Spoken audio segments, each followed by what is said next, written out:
étaient de petits groupes d'hommes et de femmes dispersés sur de vastes étendues de terre vide, et leur mode de vie présentait certaines des caractéristiques suivantes. 1. La vie quotidienne était la recherche de la nourriture. 2. Comme ils erraient partout à la recherche de la nourriture, leur mode de vie était nomade. 3. Ils se protégeaient des intempéries en vivant dans des grottes et dans des cavernes. Plus tard, ils ont appris à construire des abris de fortune, là où le mauvais temps les surprenait à la recherche de la nourriture. 4. Ils étaient cueilleurs-ramasseurs, c'est-à-dire qu'ils trouvaient leur nourriture en cueillant les fruits des arbres sauvages, en ramassant au sol divers produits comestibles tels que les feuilles, les fleurs, les graines, mais aussi en chassant. Donc, à vrai dire, ils étaient cueilleurs, ramasseurs et chasseurs. Mais par souci de simplicité, on va simplement retenir l'appellation de cueilleurs-ramasseurs, dont l'équivalent en anglais est hunter and gatherer. 5. Leur recherche de nourriture était une activité débordante qu'ils devaient mener sans relâche. Et c'est ainsi que leur vie sociale était presque entièrement consacrée à cette activité de survie. 6. La nourriture obtenue par la cueillette, le ramassage et la chasse était en petite quantité. Ils géraient cette nourriture en la consommant au jour le jour, sans trop se soucier du lendemain. Car le lendemain, ils recommençaient la même quête essentielle de nourriture. Et lorsqu'ils partent parfois au loin de leur campement de fortune, ces premiers habitants laissaient derrière eux les personnes âgées, les malades, les femmes enceintes et les jeunes enfants. Et à leur retour, ils leur apportaient de la nourriture. Après avoir consommé cette nourriture, ils jetaient les restes à proximité de leur campement, les déchets. Ils les rejetaient derrière leurs abris provisoires. Et ils ont commencé à observer un fait intéressant. Là où ils avaient rejeté les déchets de nourriture, des bourgeons poussaient. Ces bourgeons continuaient à pousser, à grandir, pour finalement devenir. Et ces plantes, surtout, poussaient, grandissaient et finissaient par produire des feuilles, des fruits et des graines. Ces mêmes feuilles, ces mêmes fruits et ces mêmes graines qui leur servaient de nourriture et qu'ils étaient obligés d'aller quotidiennement chercher de plus en plus loin. Tiens, c'est de cette observation que l'agriculture est née. Bien sûr, cette observation ne s'est pas faite du jour au lendemain. On imagine que les cueilleurs-ramasseurs ont dû mettre longtemps pour se convaincre qu'ils pouvaient cesser de courir à la recherche quotidienne de leur nourriture et qu'au lieu même de leurs habitations, sur les déchets de la nourriture qu'ils avaient restée auparavant, et qu'ils pouvaient la voir là, tout près de leur campement, et qu'ils pouvaient prendre soin de ces plantes qui poussaient dans les déchets, prendre soin, c'est-à-dire cultiver ces plantes. Donc, c'est là la découverte de la... Selon les estimations, cette découverte progressive, parce qu'on imagine qu'elle ne s'est pas faite du jour au lendemain, donc cette découverte progressive de l'agriculture se situerait entre 7000 ans et 10 000 ans avant Jésus-Christ, c'est-à-dire pendant l'ère du néolithique, ou l'âge de la pierre nouvelle, la pierre polie, par opposition au paléolithique, qui est l'âge de la terre, qui a précédé le néolithique. Donc, grâce à cette découverte de l'agriculture, le mode de vie de cueilleurs-ramasseurs change radicalement. Parce que quand ils étaient cueilleurs-ramasseurs, leur mode de vie était nomade. Mais dès qu'ils se mettent à pratiquer l'agriculture, ils ressentent le besoin sédentariser. Donc, ils cessent d'être nomades. Ils deviennent sédentaires. Pourquoi ils deviennent sédentaires? Mais c'est pour pouvoir prendre soin de leur culture en proximité de leur habitation. Et cette découverte de l'agriculture est parfois appelée d'une façon dramatique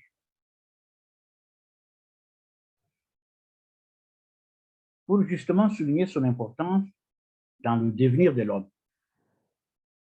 Mais il faut également souligner que cette révolution n'a été ni brutale, ni simultanée dans toutes les régions du globe.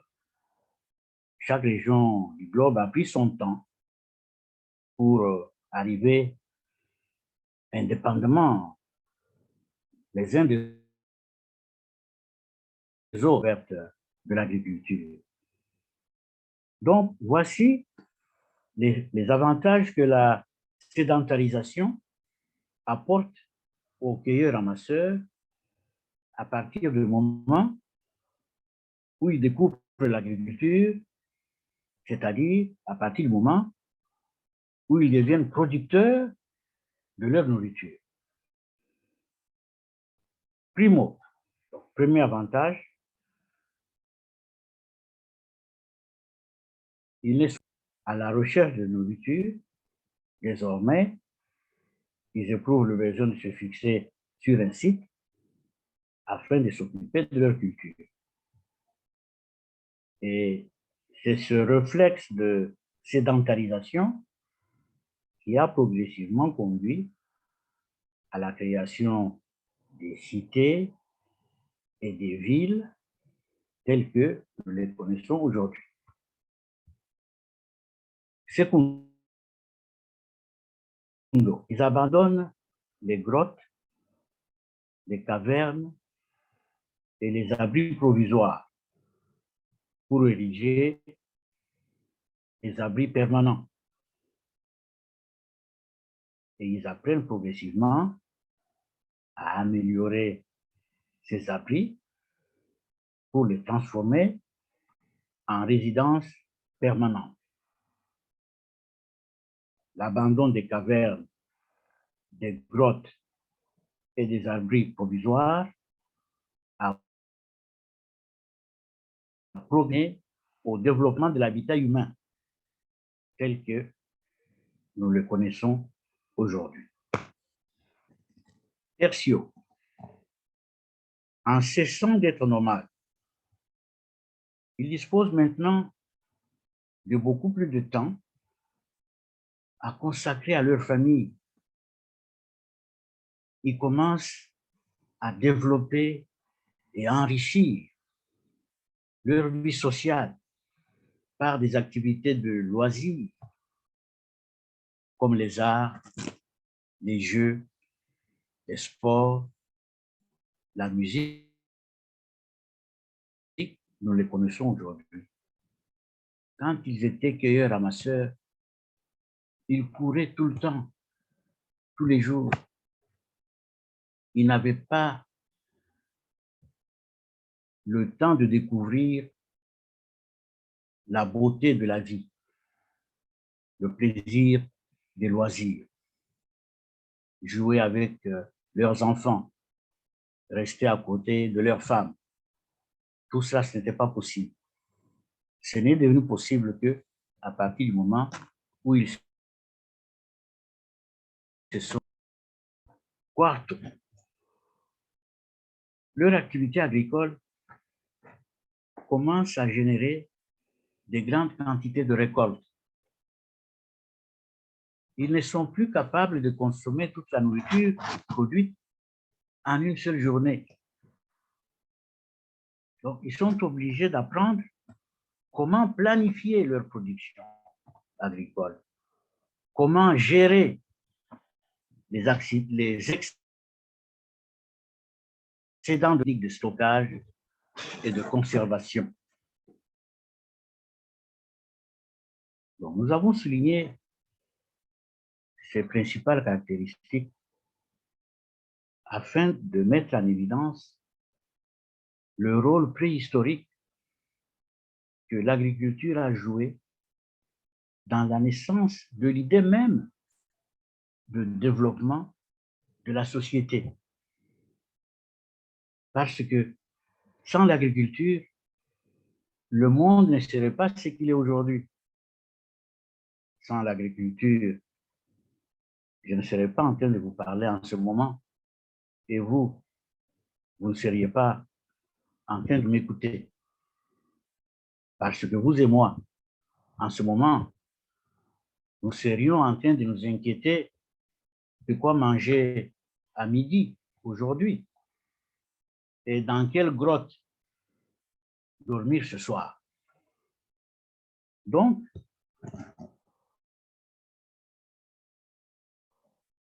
l'agriculture est la mère du développement.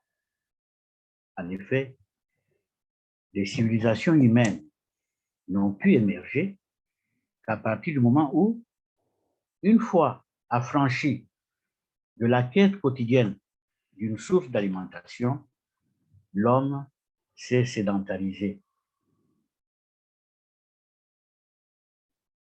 Et quand il s'est sédentarisé, il a découvert la nourriture et il a transformé sa mentalité de cueilleur-ramasseur pour épouser une nouvelle mentalité de production. Nous aimerions préciser que les cueilleurs-ramasseurs existent encore aujourd'hui parmi nous. Par exemple, en République démocratique du Congo, les pygmées de la forêt équatoriale,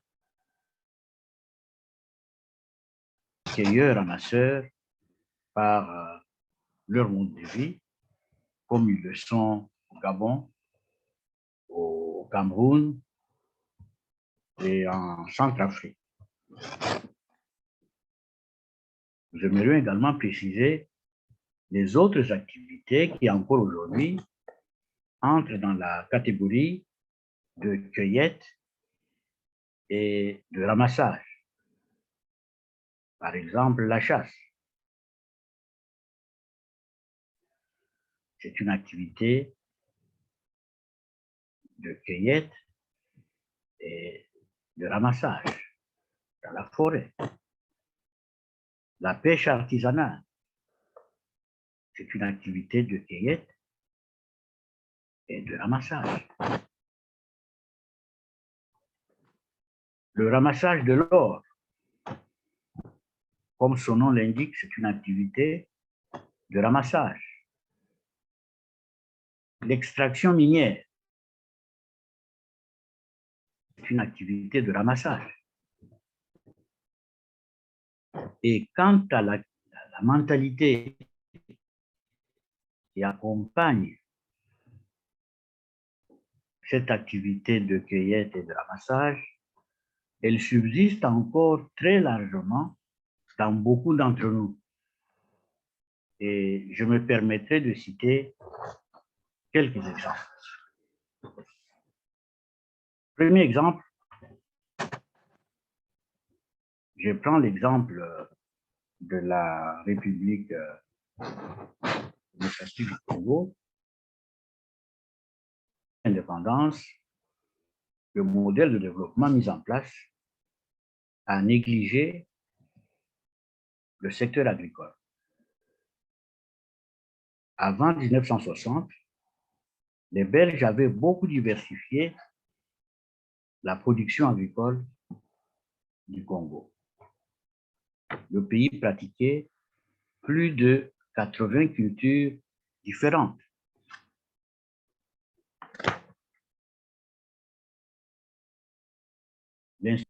En abrégé INEAC, qui avait été créé en 1933, entreprenait avec succès des recherches pour l'amélioration des rendements des cultures tropicales congolaises. Cet institut de recherche a été débaptisé en INEA, c'est-à-dire l'Institut national d'études et de recherche agronomique, alors qu'avant il était INEAC. Mais cet institut, après sa débaptisation, n'existe plus que sur papier. La recherche agronomique a été abandonnée. Les sociétés de production agricole ont périclité au point que le Congo est un produit alimentaire qu'il exportait en 1960. Les devises étrangères pour l'importation de produits alimentaires que nous pouvons produire nous-mêmes pourtant et que nous produisions avant auraient pu aider à financer certains de nos programmes de développement. A contrario, nous pouvons citer ici des pays africains qui fonctionnent bien sur le plan agricole, qui ont vraiment épousé la mentalité de production. Et nous avons un modèle dans l'Afrique francophone, qui est la Côte d'Ivoire, et dans l'Afrique anglophone, nous avons le Kenya. Ce sont là deux pays qui ont poursuivi après l'indépendance les efforts les Français d'un côté et les Anglais de l'autre avaient déjà initié dans ces pays-là. Il n'y a pas eu de cassure ni sur le plan de la recherche agronomique, ni sur le plan de la diversification de la production agricole. Deuxième exemple. Les dirigeants congolais, et là je prends encore l'exemple du Congo, ont choisi de baser le développement du Congo sur la riche industrie minière, avec le cuivre, le cobalt, l'or et plus récemment le coltan. Mais l'exploitation minière, comme je l'ai dit plus haut, est essentiellement une activité de cueillette et de ramassage et qui s'accompagne aussi de la mentalité de cueillette et de ramassage. Après l'indépendance,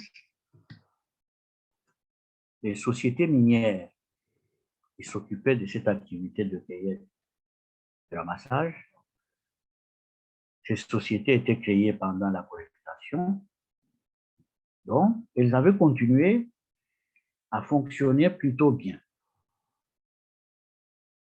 Et les activités de ces sociétés bien organisées avaient continué à générer des devises étrangères indispensables au fonctionnement du pays. Dans leur logique de cueilleurs-ramasseurs, les gouvernements congolais n'ont pas poursuivi la politique de diversification déjà mise en place pendant la colonisation, qui consistait à donner le maximum des chances de développement à toutes les ressources potentielles afin de réduire la dépendance économique sur un seul produit. À l'époque, cette tendance est la monoculture du cuivre. Et ce sont les critiques de cette politique-là qui voulaient dénoncer cette attitude absurde de fonder le développement de tout le pays sur le seul secteur minier ou sur un seul produit dominant qui, à cette époque-là, était le cuivre. Il y a lieu de rappeler ici que dans la sagesse des fermiers, des producteurs qui sont doués de la mentalité de production, la diversification est une évidence. Et c'est la raison pour laquelle elle est concrétisée par une mise en garde qui est en fait un proverbe. Hein? Et je cite le proverbe, « Il ne faut pas mettre tous les œufs dans le même panier. » Et je répète le proverbe, « Il ne faut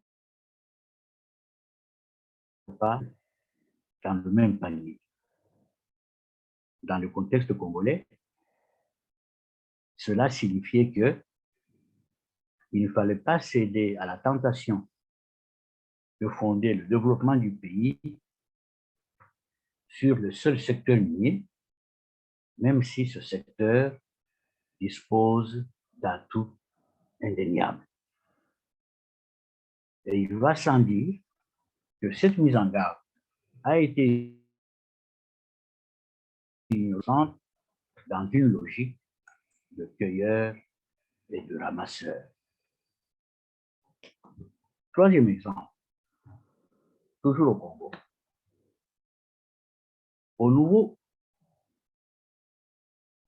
Au niveau gouvernemental, la Deuxième République de Mobutu était connue pour son manque de plan national cohérent et contraignant. Et cette lacune était la marque de celui qui vit au jour le jour, sans trop se soucier du lendemain, comme le cueilleur-ramasseur le faisait au début dans sa vie primitive. Et ceci est justement un autre héritage de cette mentalité de cueilleur-ramasseur. Parce que pendant très longtemps, au Congo, sévère d'un plan. Et on s'est contenté d'initiatives spontanées et improvisées. Et même lorsqu'on avait finalement ressenti le besoin d'un plan national, en lançant sur le tard le plan Mobutu en 1979, on sentait que ce plan n'était exécuté que du bout des lèvres, bien plus que par souci d'une réelle conviction. Au moindre prétexte, le plan pouvait être abandonné sans autre forme de procès et la navigation à vue recommencer jusqu'à ce que notre plan éphémère soit testé sous la pression du Fonds monétaire international ou sous la pression des autres bailleurs de fonds. Et le président Mobutu avait longtemps, donc, sous le prétexte que tous les domaines constituaient la priorité de son action politique. Mais en fait, cette option équivalait à une navigation à vue sur une base permanente. Et j'aimerais bien citer un quatrième exemple, qui est aussi un héritage de la mentalité de cueilleur-ramasseur et qui se manifeste par la tendance à construire des immeubles qui restent longtemps ou à jamais à l'état de chantier. Ils sont à l'état de chantier, sont habités avant même leur achèvement. Lorsque nous traversons plusieurs villes africaines, et notamment Kinshasa, nous sommes stupéfaits par le nombre élevé de bâtiments très ambitieux qui restent à jamais inachevés ou mal finis ou non décorés, mais qui sont pourtant habités. Et cette attitude rappelle ni plus ni moins les abris provisoires des cueilleurs-ramasseurs avec la mentalité du provisoire définitif. Donc, un abri provisoire, mais qui reste pérenne et qui devient une résidence définitive. Et cela est dû justement à cette mentalité primitive de cueilleur-ramasseur, de rester dans le provisoire, de faire du provisoire une situation définitive.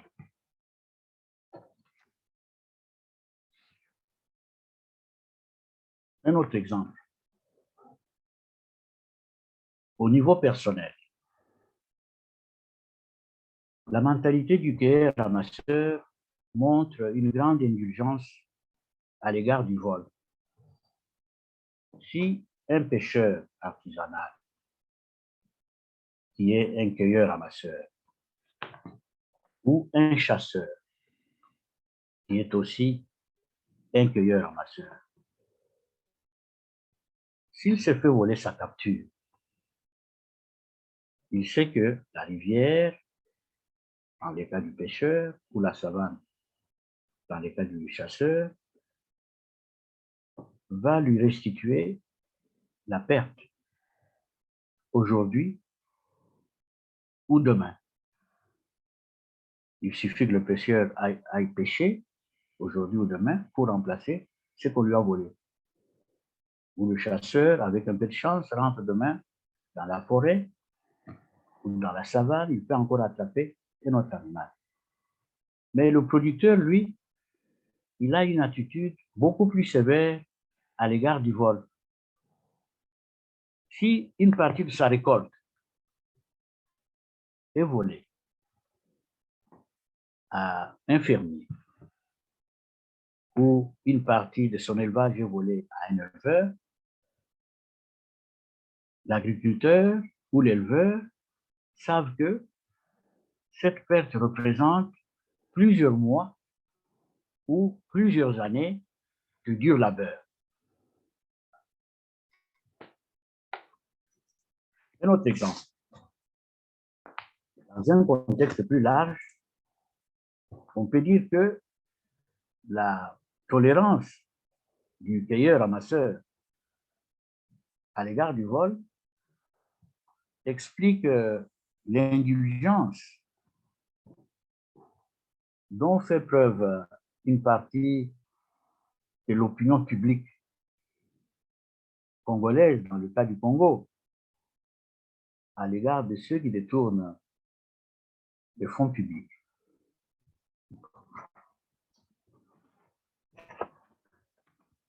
Un autre exemple concerne la politique qu'on avait lancée d'africanisation de l'économie du Congo, qu'on avait appelée en 1973, sous le président Mobutu, la politique de zaïrianisation du patrimoine. Cette politique avait été lancée en 1913 et 2 ans après, c'est-à-dire en 1975, son échec s'expliquait par le fait que les bénéficiaires des biens zaïrianisés avaient amené au secteur de la production leur mentalité de cueilleur-ramasseur. Dans la logique de cette mentalité, les bénéficiaires sans préparation ne s'attendaient pas à ce que la gestion des affaires réalisées soit si ardue. À leurs yeux, les étrangers avaient apparemment, sans effort, amené les entreprises à un niveau enviable de prospérité. Mais par contre, dès que ces nouveaux bénéficiaires se sont rendus compte des nombreuses embûches et difficultés inhérentes à l'exploitation des affaires, ils se sont vite découragés. Cependant, ceux-là qui avaient abandonné les plantations de cultures pérennes telles que le café, le cacao, l'éveilla, les palmiers à huile, continuaient à se souvenir chaque année du calendrier de récolte. Et ils revenaient organiser avec l'aide des villageois la cueillette de fruits sauvages, entre guillemets.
So everyone, we've had a technical issue. The speaker has dropped off.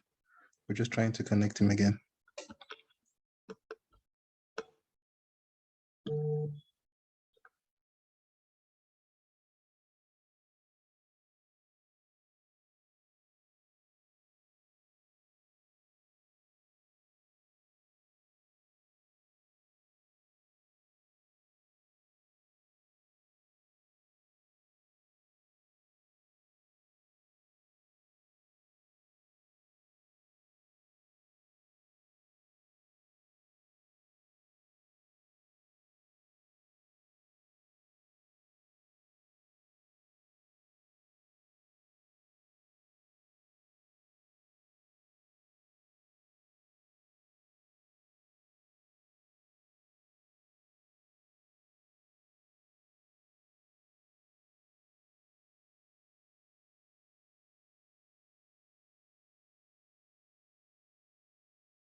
Bonjour à tous.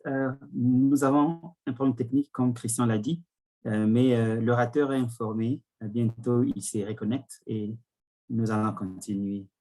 Merci beaucoup pour votre patience.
J'espère que je suis reconnecté maintenant.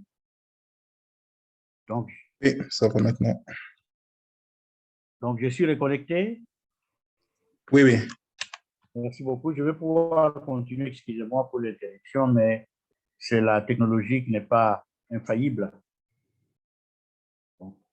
Donc, je parlais de la aérianisation où on avait pouvoir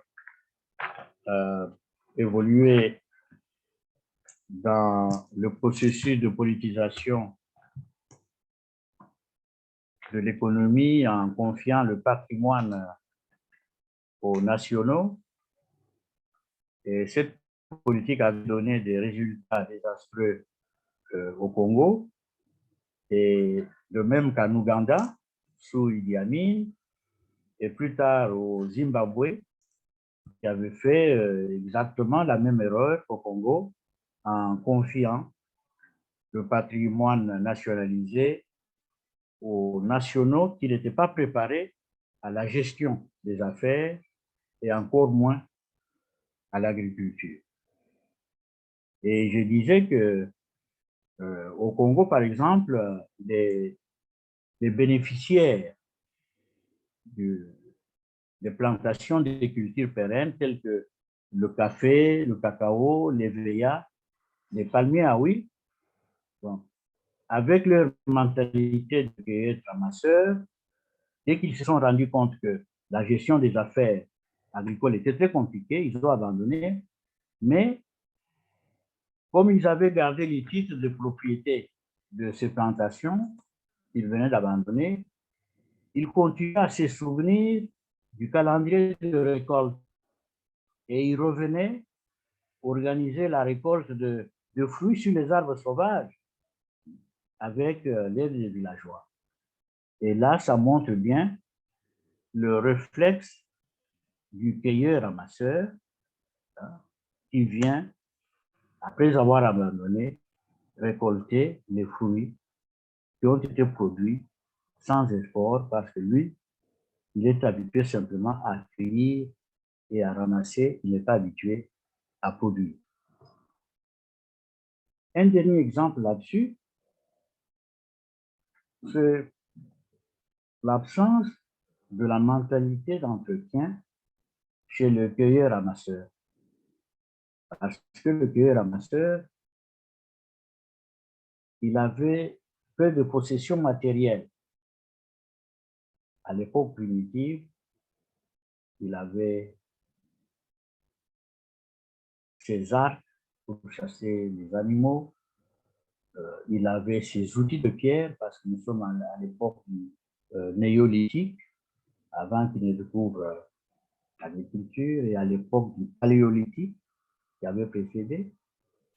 Donc, il a très peu de possessions matérielles. Donc, j'ai mentionné les outils de pierre, j'ai mentionné les arcs, j'ai mentionné les étourdir les petits animaux ou la volaille. Donc, il se contentait d'utiliser ce matériel qu'il avait ramassé dans la nature ou qu'il avait fabriqué lui-même de ses mains et il n'avait pas besoin d'entretenir ce matériel. Mais ceux qui sont encore animés aujourd'hui de cette mentalité, ils sont bien contents d'utiliser ce qui existe, mais ils ne savent pas comment l'entretenir. Ils savent simplement l'utiliser. Et peuvent se rendre compte que l'utilisation s'accompagne inévitablement de l'usure. Pour retarder l'usure d'un matériel, il faut l'entretenir. Donc, là également, je blâme la mentalité de cueilleur-ramasseur qui aujourd'hui nous amène à négliger l'entretien, la maintenance des infrastructures qui existent. Donc, je résume ma thèse, c'est que la découverte progressive de l'agriculture a permis à l'homme de s'affranchir de la quête incessante de nourriture, de se sédentariser pour s'occuper de ces cultures, de développer les cultures avec les techniques culturales par essai et erreur, de développer les notions de planification et de gestion, de développer les méthodes de conservation des surplus de récoltes, de développer les activités sociales telles que la vie familiale, les jeux, les sports, les loisirs, et de développer les techniques de construction de son habitat, ce qui donnera naissance aux agglomérations qui sont nos villages, nos villes et nos cités, telles que nous les connaissons aujourd'hui. En conclusion, j'invite les jeunes générations des Africains d'aujourd'hui et de demain à abandonner définitivement la mentalité primitive et statique de cueilleur-ramasseur pour épouser une nouvelle mentalité qui est une vision dynamique, et c'est cette mentalité qui est la mentalité de production, laquelle constitue le fondement du développement global de la société humaine. Et c'est cette mentalité de production qui a été adoptée par des pays comme la Côte d'Ivoire, qui est un modèle de développement en Afrique francophone, et le Kenya, qui est un modèle de développement dans l'Afrique francophone. Je vous remercie pour votre attention. Voilà, j'ai terminé.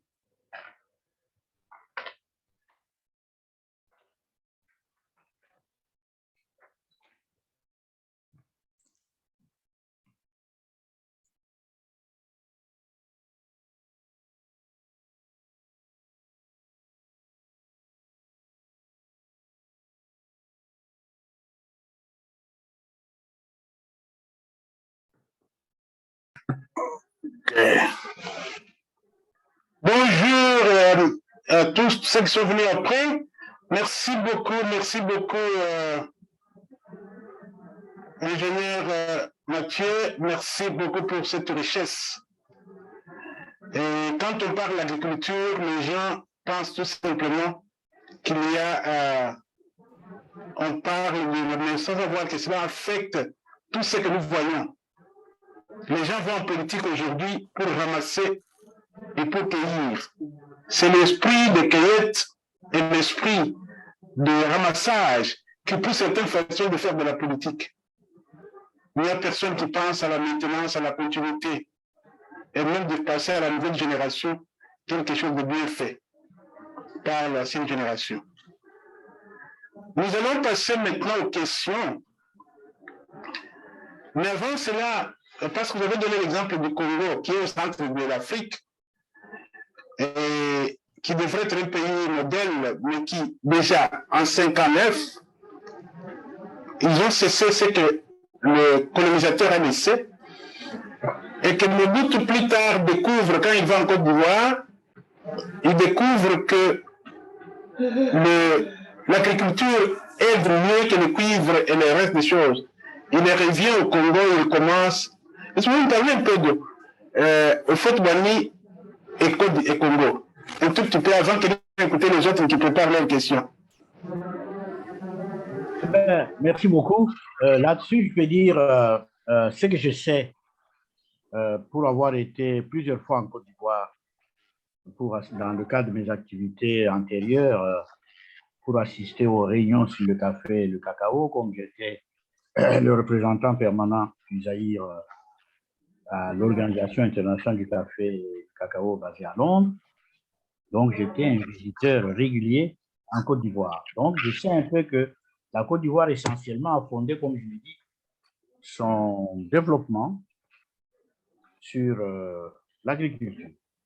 Et la Côte d'Ivoire, c'est le 8e du Congo en superficie. Donc, elle correspond à peu près à notre ancienne province orientale, capitale Kisangani.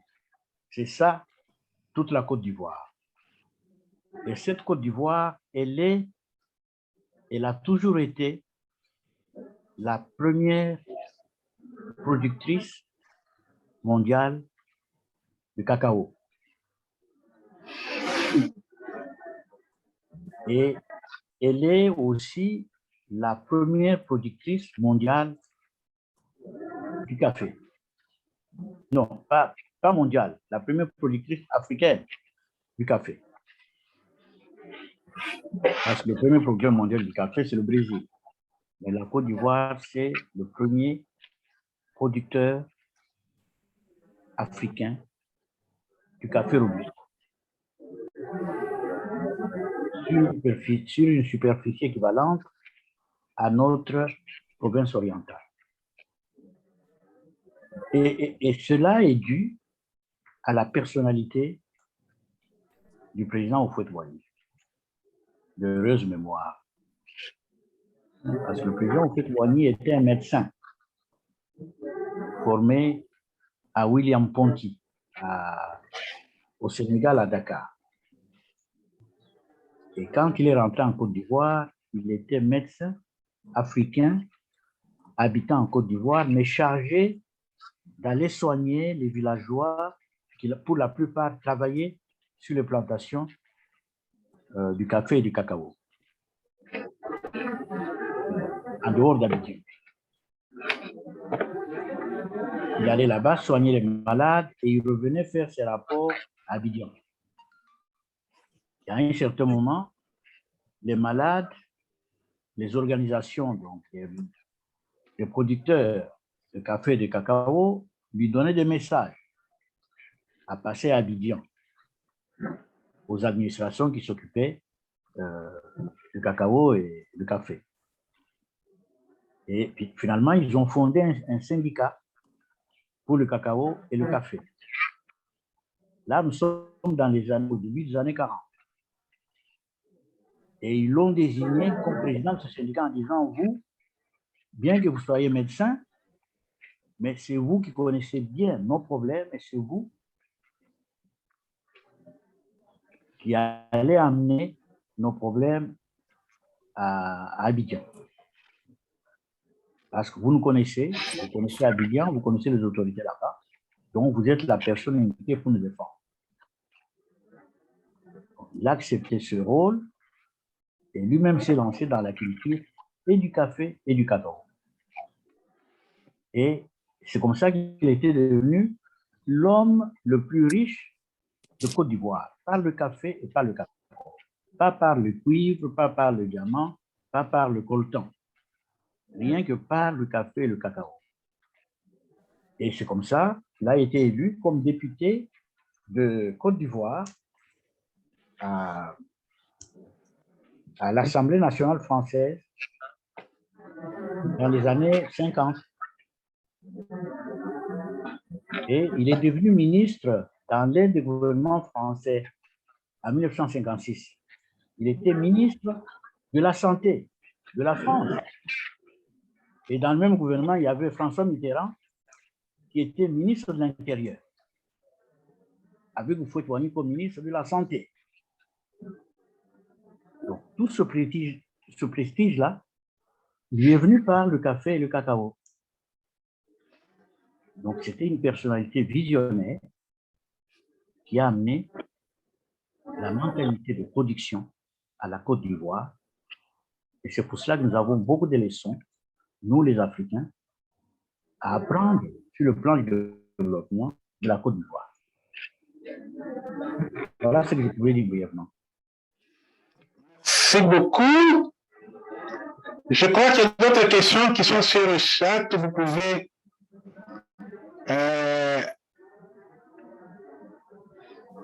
y aller par... Il y a quelqu'un qui peut le lire pour que tout le monde écoute la question avant que l'ingénieur puisse répondre. D'accord. Il y a une question de Emmanuel Migabo de Pretoria. Je lis la question. Ma question est la suivante. Sur base de votre expérience, quelles sont les réformes immédiates en termes de législation ou policy, techniques agricoles face aux défis du changement climatique et de financement pour relancer le secteur agricole en RDC? Docteur Mathieu? Pardon, Allô? Alors, vous m'écoutez? Pardon, j'ai eu un souci technique là. Okay. Je n'ai pas suivi et je n'ai pas vu cette question dans le chat. Si vous y allez, vous pouvez le voir. Alors, vous pouvez, si vous voulez bien me la résumer rapidement. OK. Et rapidement, la question est la suivante. Je ne la vois pas dans le chat. Oui. Sur base de votre expérience, quelles sont les réformes immédiates en termes de législation, technique agricole et du changement climatique et de financement pour relancer le secteur agricole en RDC, au Congo? Bon, en termes de législation et des mesures à prendre, je pense qu'au Congo, on a toujours prétendu mettre des mécanismes en place, mais qui restent lettre morte. Parce que tout ce que nous faisons la plupart du temps là-bas, c'est lancer des slogans en disant nous avons adopté tel mécanisme, nous avons pris telle législation, nous avons sorti le plan agricole, le plan d'investissement dans l'agriculture. Je pense que tous les outils législatifs sont en place depuis longtemps. Parce que dans ce pays-là, les gens savent ce qu'il faut faire, mais ils ne le font pas en pratique. Tous les outils, tous les leviers sont là en place, mais on ne les utilise pas. On les met en place pour perdre du temps, pour se donner bonne conscience, mais concrètement, rien ne se fait. Alors moi, plutôt, je prêche pour un changement radical de mentalité. Là, il faut que les leaders ou les dirigeants ou les décideurs se rendent compte que leur mentalité est tordue. On ne peut pas construire si on n'a pas de fondation. Ils doivent comprendre que le développement d'un pays, c'est la terre. C'est le sol, ce n'est pas le sous-sol. C'est tout ce que je peux dire. Je plaide pour un changement de mentalité.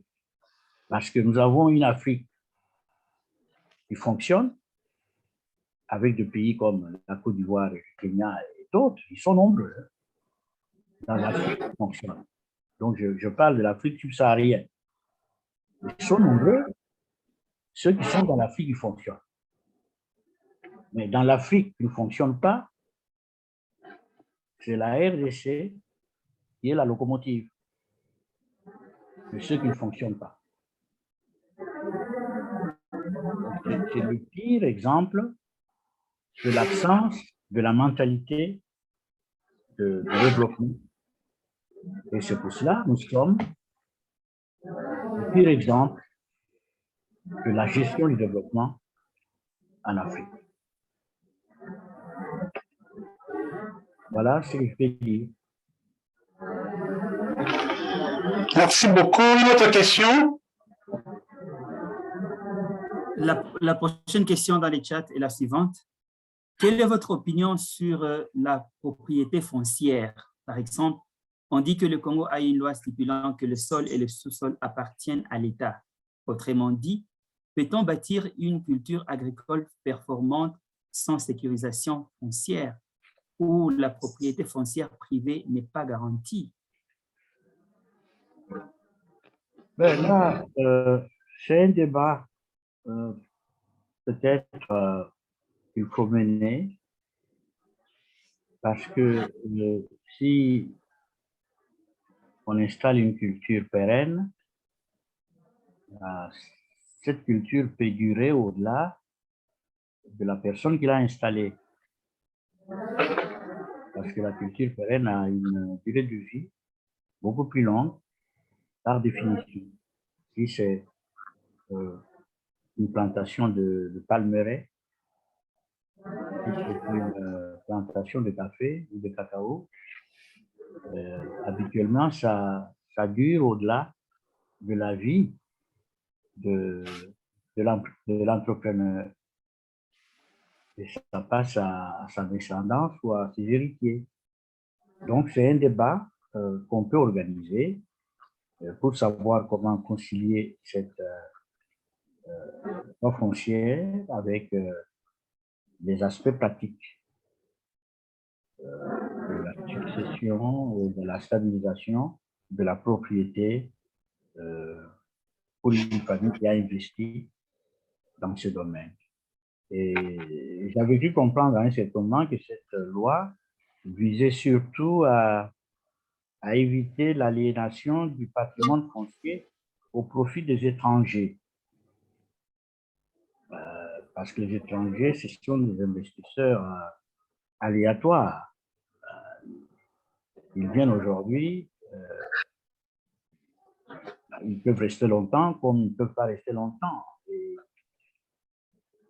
pour assurer que l'État aura un contrôle sur ce qui se passe dans ce domaine-là, on a pu sécuriser la situation en passant cette loi-là.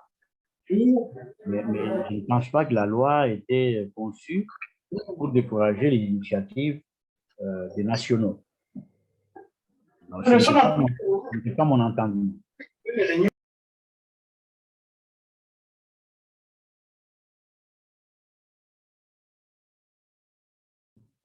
Ok, Oui. d'accord. On passe à la prochaine question. Il y a une autre question dans les chats que je lis comme ci. Visiblement, la mentalité des cueilleurs, chasseurs, ramasseurs est la cause majeure du développement à pas de tortue de beaucoup des pays en Afrique.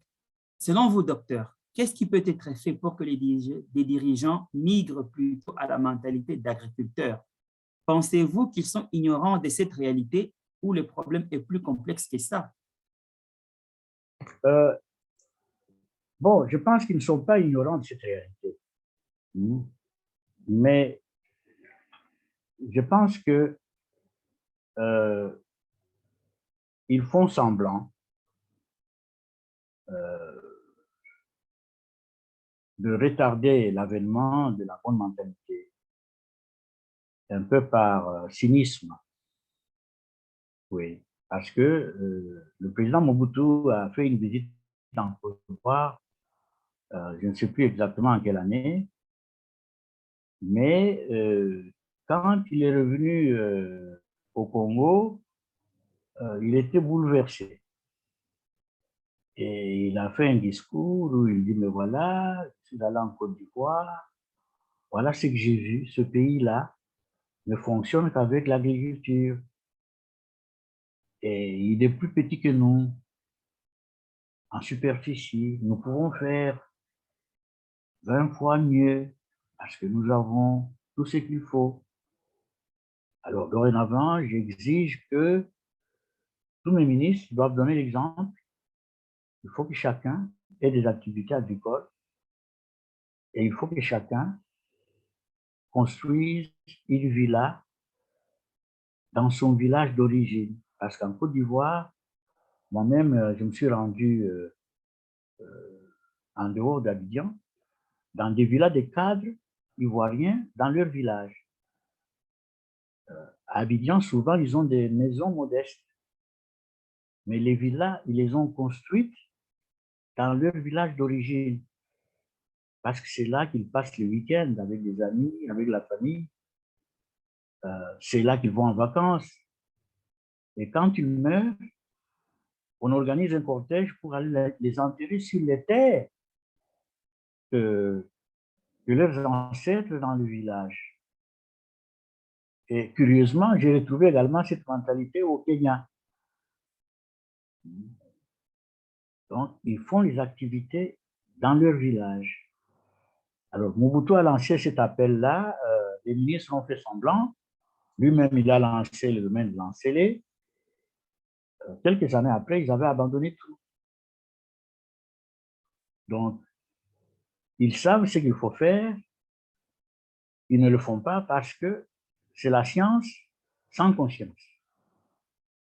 Pour développer un pays, on sait ce qu'il faut faire, on a la science parce qu'on est économiste, ou on est ingénieur, on est ceci ou cela, on a la science, mais on n'a pas la conscience. Il faut les deux pour développer un pays. Alors, on peut faire semblant d'ignorer, mais à ce jeu-là, c'est le pays qui est perdant.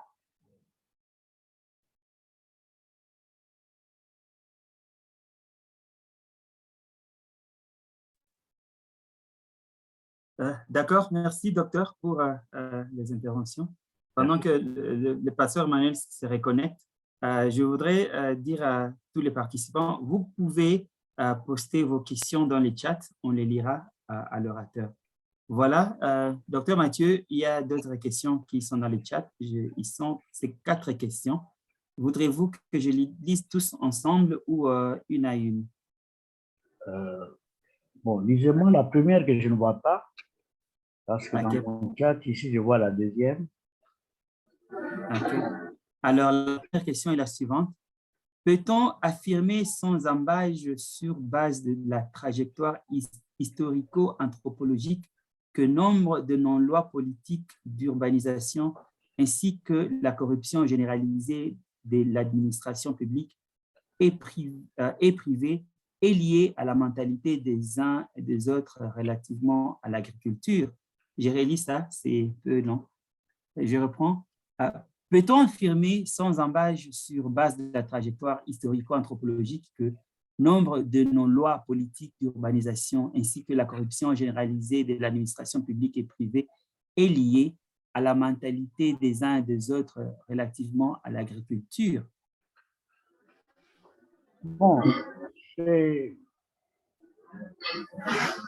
oui, c'est en partie comme je l'affirme dans ma thèse, que la mentalité de cueillette et de ramassage subsiste dans notre subconscient et détermine certains de nos réflexes, qu'on le veuille ou non.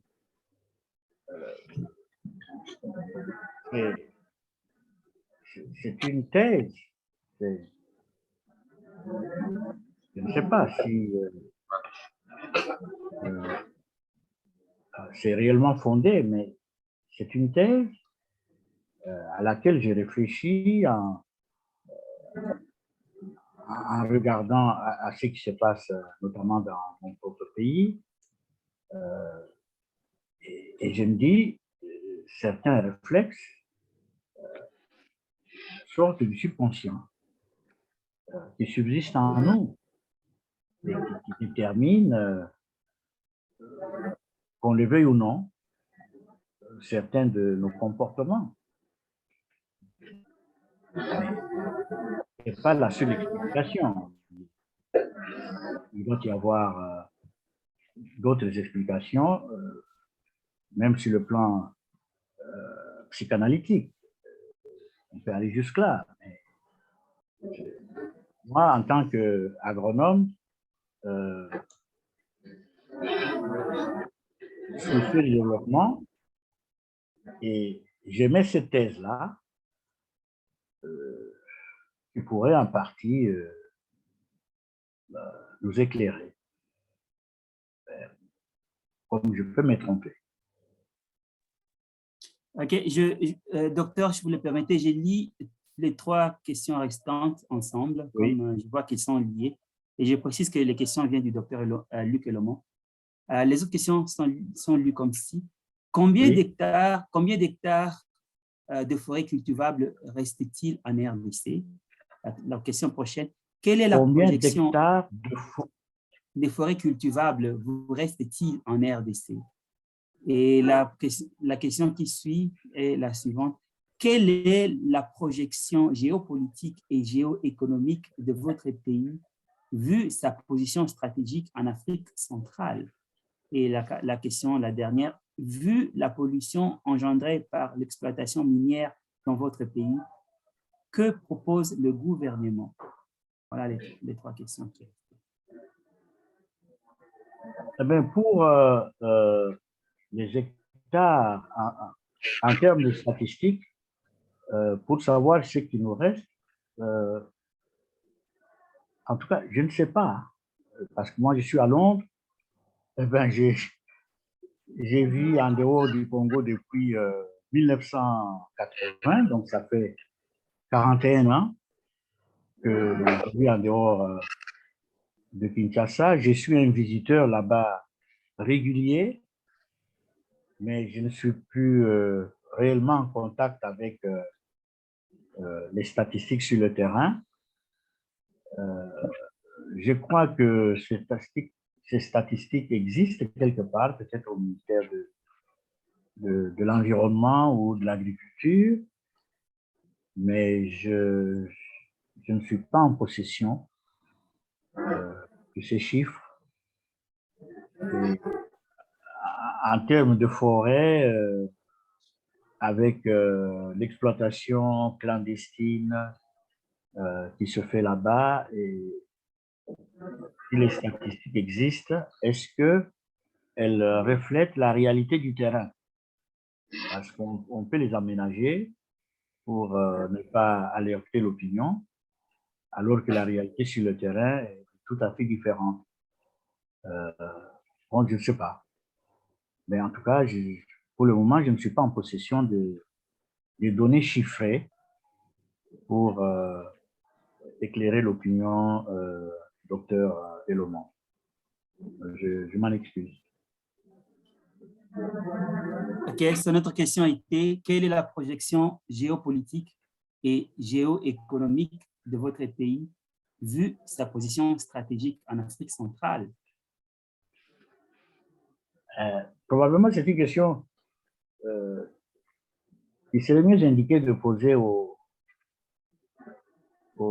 dirigeants, au gouvernement. C'est parce que moi, je suis une personne privée et je ne suis pas au courant exactement de ce qui se passe là-bas, comment les dirigeants se positionnent. Je suis mal placé pour répondre à cette préoccupation, qui est tout à fait légitime. Ok, oui, docteur. Pasteur Manuel, si vous le permettez, je continue à lire les questions qu'il y a dans le chat. Oui, oui. Ok. La prochaine question vient de Kabongo Bayamba de Paris, France. La question est la suivante. Quelle est la place qu'occupe notre pays actuellement en termes d'exploitation du café? Pour être précis, combien de tonnes de café sortent du Congo et combien de devises cette exportation apporte au Congo? Oui, là, j'ai quelques chiffres parce que c'était mon domaine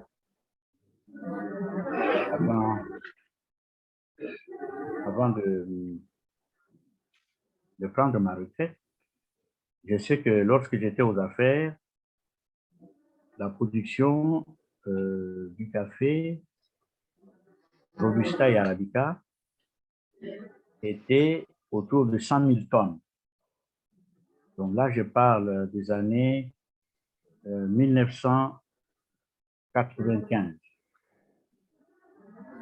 On arrivait à 100 000 tonnes, mais notre quota d'exportation était de 60 000 tonnes.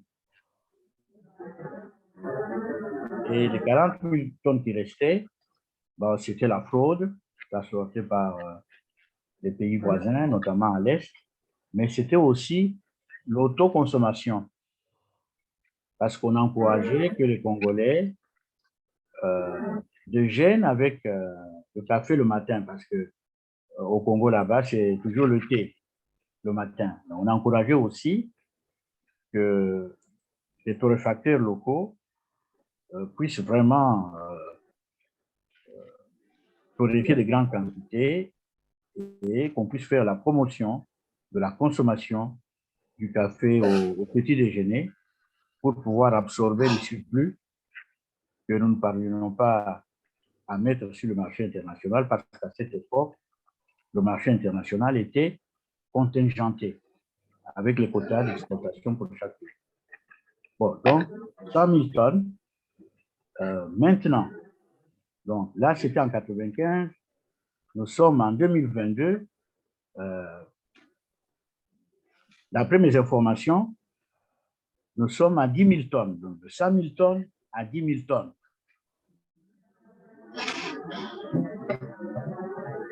Donc, voilà les chiffres actuels. Donc, nous ne produisons plus que le 10e de ce qu'on produisait vers 1995, parce qu'il y a eu deux éléments entre-temps. Il y a eu la trachéomycose, donc une maladie du caféier. Il y a détruit beaucoup de plantations, notamment dans la plus grande région productrice du Congo, qui était le nord-est. Et cette maladie s'est étendue jusqu'en Ouganda. Ça, c'est le premier facteur de dépression de la production. Le deuxième facteur, c'est l'abandon. Plusieurs plantations ont été abandonnées parce qu'il y a d'autres activités au Congo, la relance minière. Donc, le café n'intéresse plus parce que le café, il faut travailler beaucoup. Alors que la relance minière, l'activité de cueillette et de ramassage attire beaucoup de jeunes. Troisième facteur, les conflits armés ont frappé l'est du pays, qui ont déplacé les populations. Alors, tout cela a poussé à l'abandon de certaines plantations dans les zones où il y avait des conflits. Tout cela explique la baisse de production et passer de 100 000 tonnes à 10 000 tonnes.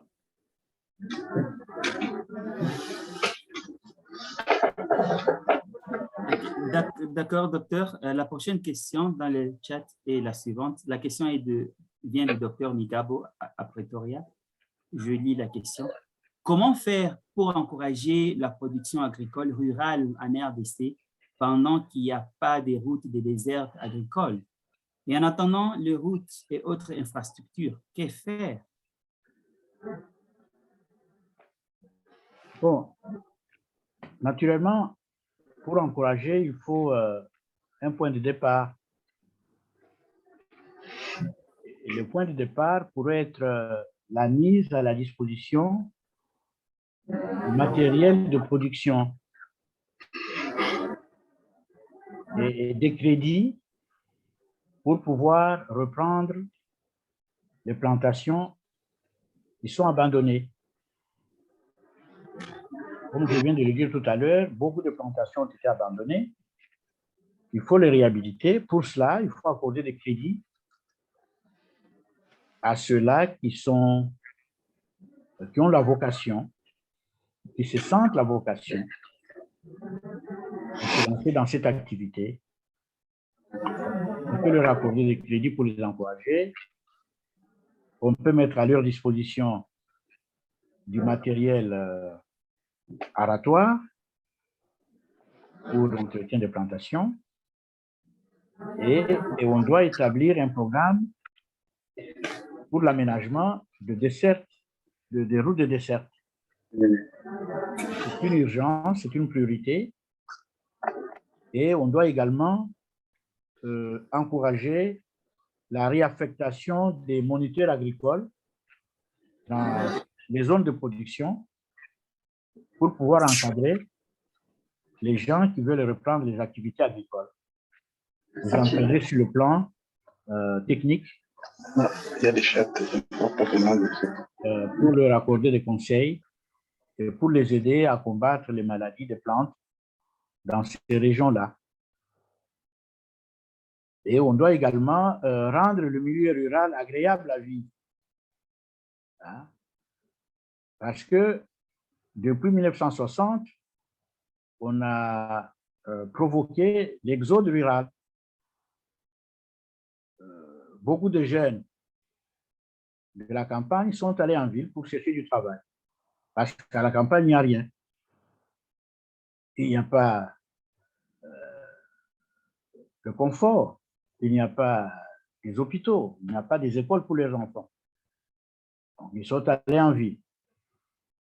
Alors, il faut encourager l'exode urbain. Encourager les jeunes à quitter les villes pour rentrer à la campagne. Donc, l'exode urbain pour inverser l'exode rural. Et pour provoquer l'exode urbain, il faut rendre la campagne agréable à vivre. Donc, il faut créer un milieu agréable pour attirer les gens à revenir à la campagne. Il faut créer d'abord la sécurité. Donc, il faut pacifier le pays. Il faut que le pays soit en paix, en sécurité. Et il faut créer le confort par les routes, par les infrastructures comme les hôpitaux, les dispensaires, les écoles, les supermarchés, pour que quand l'agriculteur vend son produit, il peut acheter quelque chose sur place, il ne doit pas aller à 1000 km pour obtenir ce dont il a besoin. Donc, il faut rendre la vie rurale confortable et avec toute la sécurité qu'il faut. Ça sont les préalables pour que la relance agricole redémarre. Et enfin, il faut revaloriser la fonction agricole. Il ne faut pas qu'on considère l'agriculteur comme un laissé pour compte, comme un broussard qu'on peut abandonner. L'agriculture, c'est une activité noble. Il faut revaloriser. Et cela exige cette nouvelle mentalité que nous prêchons. Voilà quelques préalables pour pouvoir répondre à la question de notre frère d'Afrique du Sud. Et merci beaucoup. Et la dernière question qu'il y a dans le chat, je pense que le temps passe déjà. Et la question ici est presque similaire à la question passée, mais je vais la lire quand même. La question est de Maurice Kanungu depuis Kinshasa. La question dit, ma province de Lomami à Cabinda est une province agro-pastorale, mais il n'y a pas d'exploitation agricole comme il le faut. Or, la province est en position de nourrir plusieurs provinces de la RDC. Que faire ou quel mécanisme doit-on adopter bien que le route des aides agricoles pose problème? Que faire pour persuader les autorités à s'y pencher pour s'investir dans l'agriculture et consommer bio et que d'exploiter? Voilà. Que faire pour persuader les autorités? Eh bien, ça, c'est un travail que nous devons faire ensemble. Je ne sais pas si la société civile a un poids dans le point de vue des autorités. Donc, la société civile doit pouvoir prêcher ce message-là. Ouais. Effectivement, la province de Lomami a un grand potentiel. Je me souviens par exemple qu'un Ngandanjika, dans le Lomami, à une station du linéaire, justement, c'était un grand centre de recherche agricole pour le maïs. Pour le maïs avant 60. Et Ngandanjika produisait du maïs qui allait à Elisabethville, Lubumbashi, et qui était vendu à l'Union minière pour les cantines des travailleurs de l'Union minière. Donc, Ngandanjika, dans l'Omami, était le grenier du Katanga pour le maïs. Et à Elisabethville, il y avait les minoteries du Katanga qui dépendaient donc de ce maïs de Ngandanjika. Et je crois maintenant que ces minoteries-là reçoivent le maïs de Zambie. Parce que Ngandanjika, sa production a périclité. Donc, vous voyez, nous étions producteurs, maintenant nous sommes exportateurs d'une denrée que nous pouvons produire localement. Donc, en termes de persuasion, eh bien, je ne sais pas s'il faut persuader, s'il faut enfoncer une porte qui est déjà ouverte. Si on les appelle autorités, je présume qu'elles savent ce qu'il faut faire. Mais si la société civile peut se mobiliser pour faire des pressions morales, eh bien, pas mieux.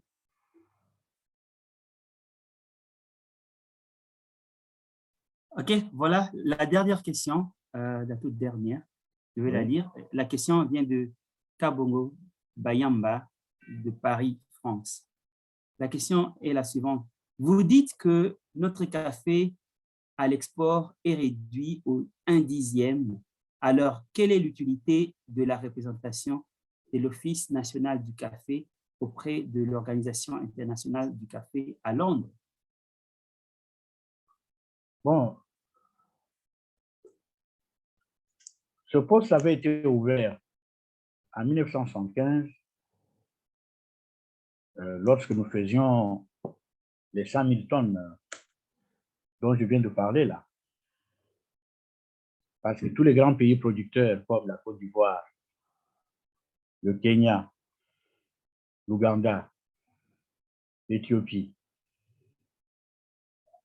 ils ont un bureau permanent à Londres pour le café, parce qu'ils sont des grands producteurs.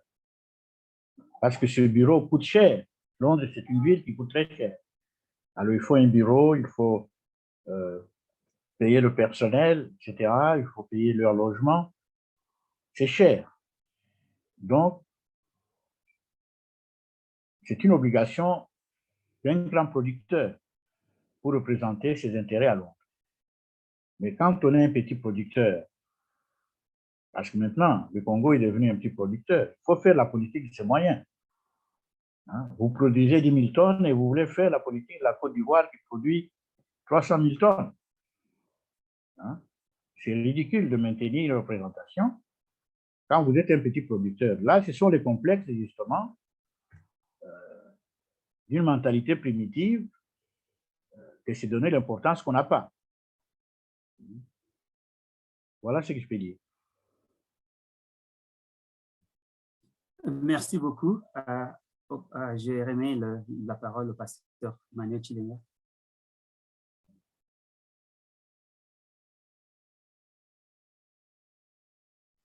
Pasteur, vous êtes là? Alors, je suis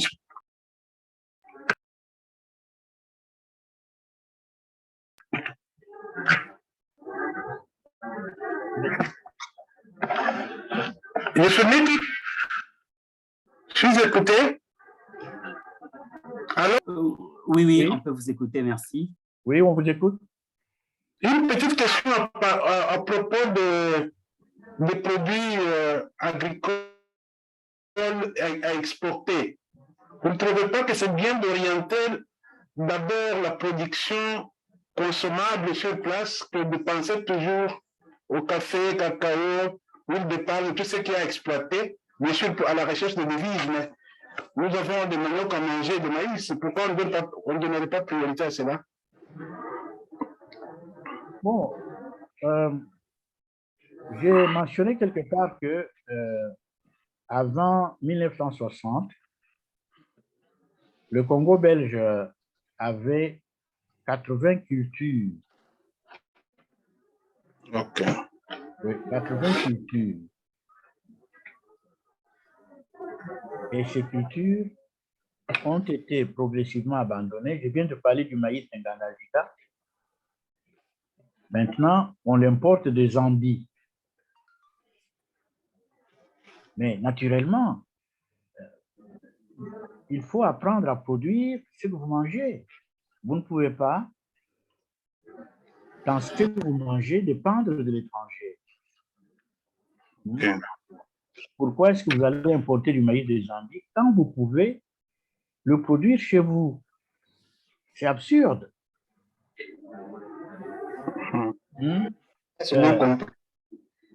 La viande, je ne sais pas, si elle continue toujours à venir du Botswana ou du Tchad, je ne sais pas d'où vient la viande du Congo, mais elle ne vient pas. Elle ne vient pas uniquement du Congo. Nous importons également la viande de bœuf. Le poisson, ça vient d'où? De Namibie. Est-ce que nous ne pouvons pas exploiter dans le Grand Congo ou dans notre territoire maritime à Moanda et à Boma ou à Matadi, nous ne pouvons pas pêcher dans nos eaux territoriales? Est-ce que nous devons importer du poisson?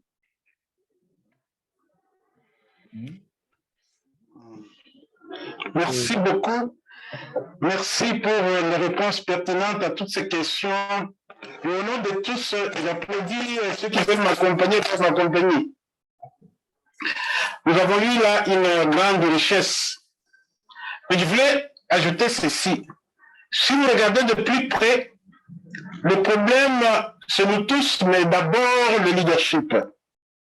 D'abord le leadership que nous avons eu depuis l'indépendance pour l'ensemble du continent africain, parce qu'on a beaucoup plus donné l'exemple de Kinshasa, de Congo, mais c'est l'ensemble de tous les pays africains, à exception de quelques pays qui ont compris qu'il fallait commencer par l'agriculture.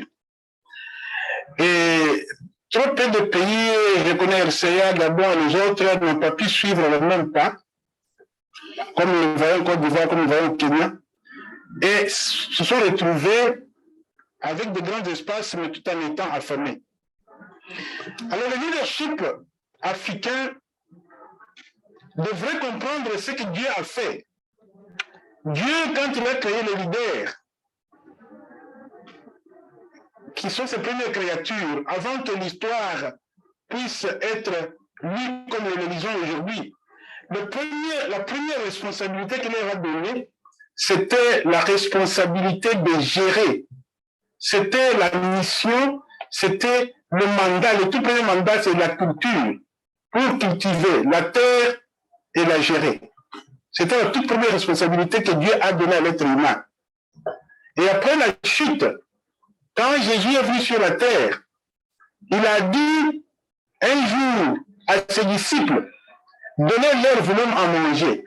Donc à manger était une priorité pour Jésus-Christ. Même quand les disciples commençaient à discuter, nous n'avons pas à leur donner, ils disent, mais non, c'est vous qui avez la responsabilité de leur donner à manger. Donc le leader a le rôle d'offrir à manger à la population.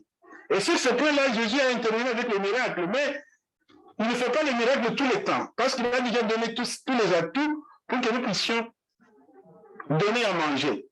Et quand un leader, que ce soit un décideur politique, ou un opérateur économique, n'offre pas à manger, il n'est pas digne. Le premier rôle, c'est de faire ça. C'est pourquoi, parmi nous, il y a les leaders ecclésial, les leaders spirituels. Il faut enseigner aux gens qui il faut voter. Qui il faut voter. Il faut donner les conditions que pour que vous puissiez vous voter dans ce territoire ici, il faut avoir un champ ici. Si vous n'avez pas les champs, et la première question que nous posons, où est votre champ? S'il n'y a pas de champ, et alors ils ne vont pas voter. Demandez tous ceux qui vont solliciter votre voix, qu'ils puissent vous montrer les champs qu'ils ont fait dans votre territoire. Il faut enseigner aux chrétiens cela. Il faut enseigner à tout le monde. Nous ne voterons des gens que ceux qui ont les champs. Parce que les champs cultivés directement ou indirectement, les champs faits par vous-même ou faits à travers vous, par les autres, est très important pour vous, pour la population. Dans ma langue, on dit ceci, c'est une personne qui cultive, mais c'est plusieurs personnes qui mangent. Donc, tout celui qui a les champs permet que d'autres personnes puissent manger. Si vous arrivez dans votre village, il faut qu'on vous demande de vous recevoir dans le champ, dans ton champ. Et cela nous demandera que nous puissions apprendre cela. Donc, l'agriculture est très importante, c'est le début de tout développement, comme nous venons de l'apprendre aujourd'hui. Nous ne voulons pas continuer plus, mais c'est que le leadership a le rôle d'offrir à manger aux autres, pas les distribuer, mais les impliquer dans le travail champêtre pour parvenir à donner la nourriture. L'Afrique souffre et beaucoup de gens sont en train de fuir. L'immigration est grande en Afrique. Allez vers le nord, vous allez voir combien de jeunes Africains sont en train de fuir pour aller en Occident. Ils naissent dans le désert, ils se mettent dans l'océan. Et ils vont chercher le travail en Occident, qui devient de plus en plus difficile à trouver. Et notre avenir est il si on ne fait pas les champs sur le continent africain pour permettre aux jeunes de se développer à partir du continent. J'ai trouvé ce sujet si important pour que nous puissions en parler aujourd'hui. Nous allons donner la parole d'abord à frère Vianney à partir du Pretoria. Et après, nous allons terminer parce que les questions, je crois, sont épuisées. Vianney, tu as la parole avant que nous puissions terminer. Merci beaucoup, Pasteur Emmanuel, et merci à tous les participants, et un grand merci à l'orateur du jour, le docteur Mathieu. Et ce que je voulais dire, c'est que depuis cette année, nous continuons avec nos webinaires chaque dernier samedi du mois, et nous aurons différents orateurs de haut calibre, comme vous le savez, comme cela a été l'année passée. Le pasteur, je pense, l'a souligné, mais beaucoup de gens sont venus en retard. Si Dieu le permet, le dernier samedi du mois prochain, on pourra être avec le docteur Mukwege. Mais on a eu une information qui ne se portait pas bien, donc c'est lui qui est programmé pour le dernier samedi de février. Et le dernier samedi du mars, on pourra continuer avec le docteur Mathieu, mais on vous tiendra au courant. Et sur ce, nous vous prions de rester connecté ou de vous abonner, de subscribe sur toutes les chaînes sociales, social media channels de l'Opéra. C'est nouvellement créé, donc sur certains, il y a déjà du contenu, sur d'autres, on est en train de mettre contenu petit à petit, mais nous vous prions déjà de vous connecter aux chaînes sociales, social media de l'Opéra. Nous venons de le poster dans le chat, donc si vous le voyez dans le chat, vous allez voir tous les comptes sociaux de l'Opéra. Et nous voulons prier aussi à ceux qui ne sont pas encore membres de l'Opéra et qui voudraient bien être membres de l'Opéra. Je vais poster après l'adresse email où vous pouvez nous écrire. Et alors, à partir de cette adresse, nous allons vous envoyer le formulaire de l'Opéra. Et nous aimerions bien vous enregistrer comme membre pour que vous soyez au courant de tout ce qui se passe dans l'Opéra en fonction de toutes les communications et toutes les informations. Merci beaucoup, pasteur, ce que j'ai à dire pour l'instant. Merci. Le thème du mois de mars, je vais revenir l'ingénieur Mathieu au mois de fin de mars avec le thème quelques réflexions sur les concepts du développement. Nous allons continuer à parler du développement, mais nous aurons à recevoir quelques sujets de réflexion sur ce thème-là, et nous enverrons aussi le chat, nous enverrons le lien. Souvent, quelquefois, on a vu ce matin, souvent, sur notre invitation, il y a déjà les liens. Donc, appuyez seulement sur le lien, vous entrez la dimension. Chaque fois que vous avez l'invitation, vous avez aussi le lien directement. On n'attendra pas les liens après. Et considérez toujours les heures qu'on vous donne. Nous avons donné l'Afrique australe, l'Afrique de l'Est, l'Afrique centrale et l'Afrique de l'Est. Et considérez les heures à partir de ça, de votre ligne de vie. Donc, nous en verrons encore prochainement. Et il y aura, nous avons aussi le cours sur le leadership et la théorie politique.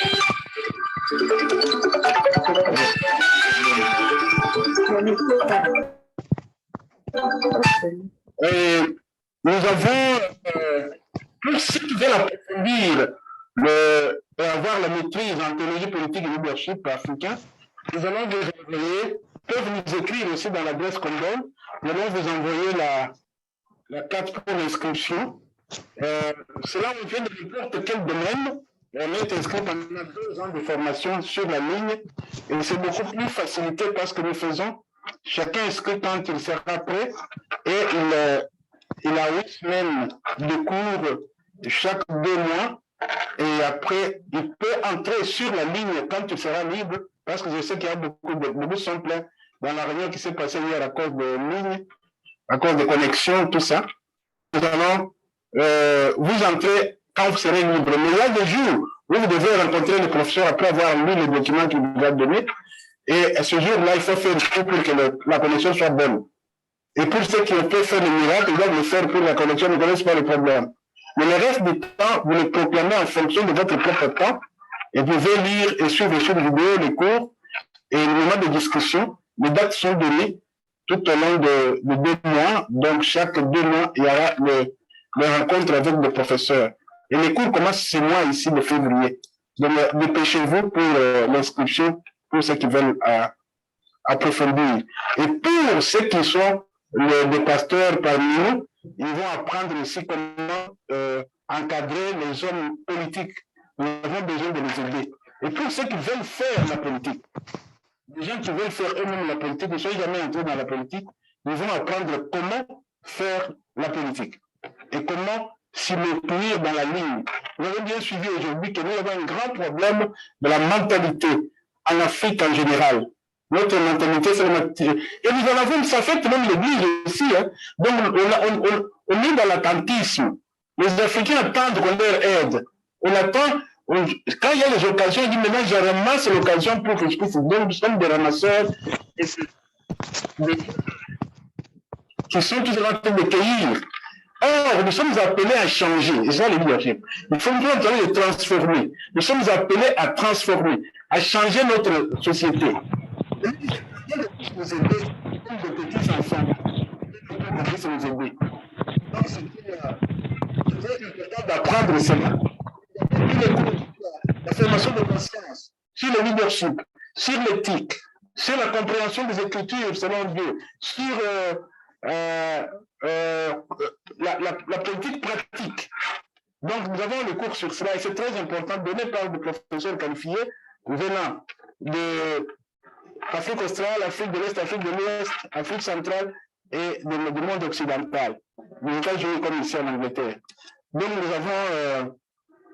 nous avons besoin d'être formés et préparés pour ça. Encore une fois, nous remercions Papa Mathieu pour nous avoir enrichis ce matin.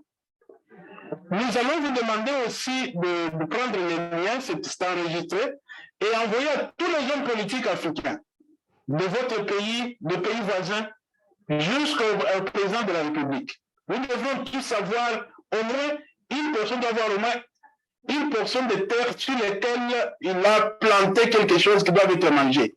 Tous les Africains doivent être agriculteurs. Nous avons des terrains pour ça. Nous avons des espaces pour ça. Nous encombrons dans des villes pour rien. Nous avons besoin de travailler dans les villages et aussi aux alentours de nos villes. Nous devons produire. D'ailleurs, en commençant par votre propre parcelle, derrière votre parcelle, vous devez avoir un jardin. Nous produisons moins de tomates, de patates douces. Chacun doit être produit. Il ne doit pas attendre de compter les billets de banque, tout simplement. Mais au moins, je parle des billets de banque. On ne doit pas compter sur le comptant et sur le diamant. Nous avons des villes dans lesquelles les gens circulent avec de l'argent dans des mains, de l'art, mais ils ont faim. Alors, nous devrions travailler sur cela. Nous devons changer cette mentalité-là. Alors que le Seigneur bénisse notre expert, nous allons nous retrouver avec nous au mois de mars, Dieu nous donnant la vie. Merci à chacun d'être là, merci d'être venu.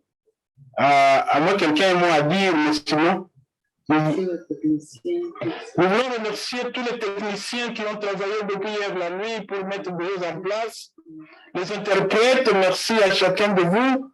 Ce sont des gens qui travaillent fortement pour nous donner ce que nous avons sur le plan technologique. Nous sommes dans des pays différents, les uns en Afrique du Sud, d'autres à Swaziland, d'autres éparpillés, mais dans l'unité, ils ont travaillé pour nous permettre de nous rencontrer aujourd'hui. Et cela exige des moyens aussi, exige de l'argent, exige la consécration, et des fois, ils mettent leurs moyens pour nous offrir une soirée comme cela. Au nom de tous, nous les remercions pour leur engagement et leur amour pour le continent africain. Merci à chacun d'être là. Essayons de mettre en pratique ce qu'on a appris. Je viens de recevoir des messages, comme nous allons tenir compte de cela prochainement, nous donnerons toutes les informations. Envoyez le formulaire pour l'inscription de l'école. Donc nous allons. Écrivez-nous sur cette adresse-là, emmanueletoperaf.org. Oui. Et nous allons vous envoyer toutes les informations. Prenez aussi, comme Vianney l'a dit, toutes nos plateformes et soyez là-dedans, soyez de ceux qui me suivent. Voilà. Alors, ayez un bon week-end. Rentrez bien, mangez bien les produits agricoles et mangez le bio. Et que Dieu vous bénisse. Merci, au revoir. Merci, au revoir. Merci. Au revoir. Au revoir.